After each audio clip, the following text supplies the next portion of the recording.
En chimie organique, évidemment, il n'y a pas que des alcanes. Donc, autour des chaînes de carbone et accompagnés de leurs atomes d'hydrogène, il peut y avoir différents groupes d'atomes que l'on appelle des groupements fonctionnels. Alors, on va s'intéresser, nous, dans le cadre du cours, à 3 groupements fonctionnels. Le premier groupement, c'est tout ce qui est alcool.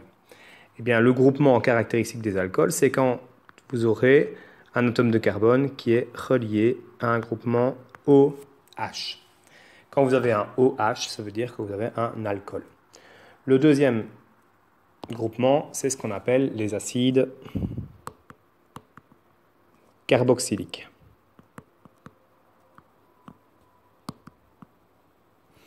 Un acide carboxylique, eh bien, il sera attaché à son atome de carbone qui est ici juste devant. Vous aurez ensuite l'enchaînement carbone, double liaison oxygène, simple liaison OH. Ça, c'est caractéristique d'un acide carboxylique. Le dernier groupement, c'est le groupement ester. De nouveau, vous aurez un atome de carbone qui sera relié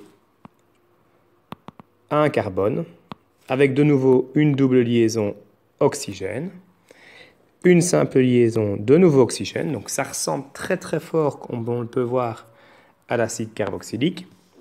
Et puis après, la liaison, ce ne sera pas avec un hydrogène, mais ce sera avec un autre groupement, qu'on appelle ici R, donc n'importe quel autre groupement carboné. Voilà donc les 3 groupements fonctionnels que vous devez être capable de retrouver dans une molécule.